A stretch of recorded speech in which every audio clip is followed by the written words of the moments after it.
क्या हुआ राजा बाबू को? यह होश में आए तो इसे कह देना कि मैंने इसकी जिंदगी को मौत का लिबास इसलिए नहीं पहनाया क्योंकि इस घर में रहने वाले के बहुत से एहसान है मुझ पर। दोबारा अगर इसने मेरे बीते हुए कल में झांकने की कोशिश की तो इसे आने वाला कल देखना नसीब नहीं होगा। राजा, मेरा बेटा राजा, राजा क्या हो गया इसे? ये कुछ बोल क्यों नहीं रहा है? राजा होश में आओ राजा, डॉक्टर को बुलाओ। राजा बोल बेटा बोल। देखिए विजय कुमार की हिम्मत, अब तो आपके खून से भी होली खेलने लगा है। नहीं, ऐसा नहीं हो सकता। इसमें जरूर राजा की कोई गलती होगी। विजय कुमार को मैं अच्छी तरह से जानता हूँ। आप विजय को कितना जानते हैं आज मैं ये जानकर रहूंगी।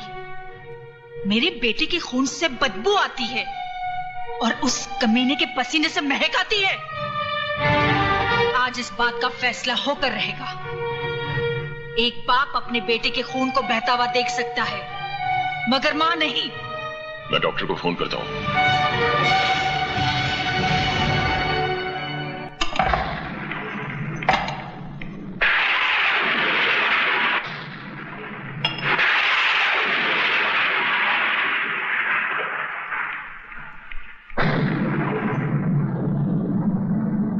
अंधेरे में बैठकर अपना मुंह क्यों छुपा रहा है? अगर तूने अपनी मां का दूध पिया है तो आकर इस मां से मुकाबला कर जिसका खून तूने पानी की तरह बहाया है। जा कहां रहा है? जवाब क्यों नहीं देता? क्यों मेरे बेटे के पीछे पड़ा है? इसीलिए ना उसने कहा था तू इस दुनिया में जरूर आया है मगर बगैर किसी की मर्जी के। अरे तुझे तो तेरी मां भी पैदा करके खुश नहीं हुई।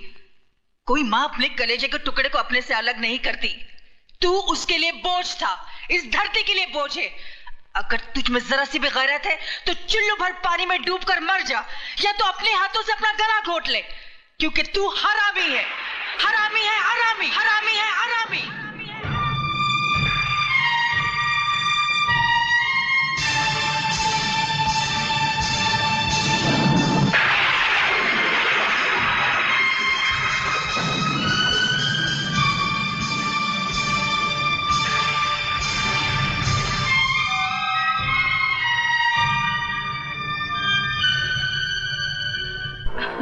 देखो देव, तुमने मुझसे प्रॉमिस किया है तुम बाइक आस्ते चलाओगे। तुम्हें पता है मुझे बहुत डर लगता है।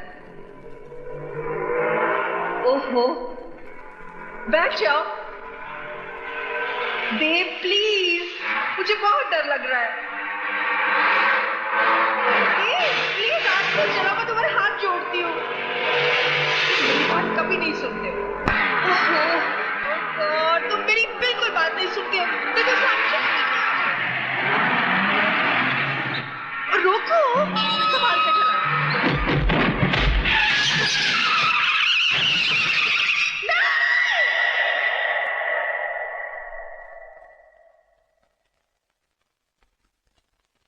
रुक क्यों गई?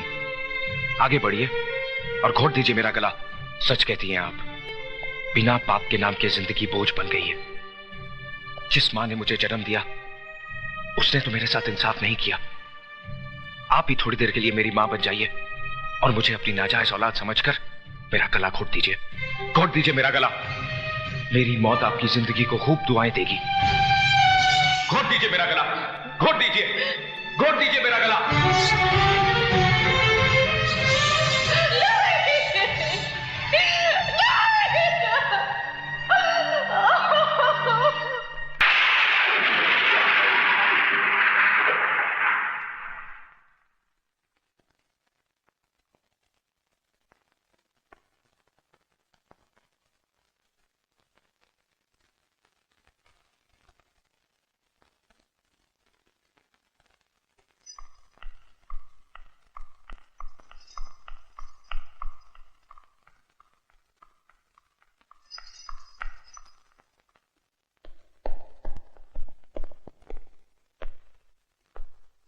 क्या बात है बहना, खाली हाथ वापस आ गई?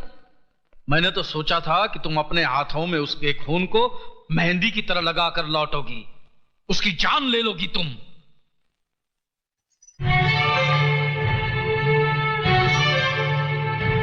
20 साल से वो मरा हुआ ही था मेरे लिए। क्यों कहा था मुझसे कि मेरा बेटा मर गया? ये तुम क्या बक रही हो? मेरी तो समझ में कुछ नहीं आ रहा। झूठ बोल रहे हो तुम। उस दिन भी तुमने झूठ बोला था और आज भी तुम झूठ बोल रहे हो। बहन, मैं तुम्हारी सौगंध खाकर। तुम जैसे भाई में और एक कसाई में कोई फर्क नहीं है। अगर तुमने विजय की बाप की शक्ल देखी होती तो अपनी मनहूस शक्ल मुझे कभी नहीं दिखाते। ये देखो,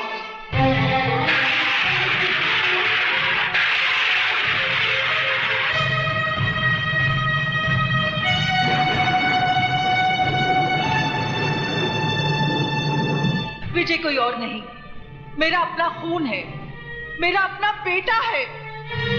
क्यों कहा मुझसे कि मेरा बेटा मर गया है? क्यों एक मां की छाती से उसकी औलाद को अलग किया? पाप तुमने किया, सजा मिली मुझे और मेरे बेटे को। 20 साल से वो अपनी मां की गोद के लिए तरस रहा है, अपने बाप को अंधेरों में ढूंढ रहा है। तुझे तो अपना भाई कहते भी शर्म से सर झुका जा रहा है। बहना प्यारी, अभी तो तुम्हारा सर सिर्फ शर्म से झुक रहा है, लेकिन जिस दिन ये हकीकत तुम्हारे पतिदेव और तुम्हारे बेटे को पता चल गई ना, उस दिन ये जमीन फट जाएगी और तुम्हें जमीन की कोख में अपने आप को छुपाना पड़ेगा। और बहना प्यारी, 20 साल पहले भी मैंने तुम्हारा भला ही सोचा था। अगर उस दिन मैंने तुमसे ये कहा ना होता तो ये दुनिया, ये समाज तुम्हारी नजरों के सामने तुम्हारी नाजायज औलाद को चीते ची मार देती। जिस तरह तुम्हारी नाजायज औलाद को तुम्हारे बगैर जीने की आदत पड़ गई है, उसी तरह बहना प्यारी तुम भी एक आदत डाल दो। इसलिए भूल जाओ कि देव नाम का कोई तुम्हारा प्रेमी था और भूल जाओ कि विजय नाम का कोई तुम्हारा बेटा भी है।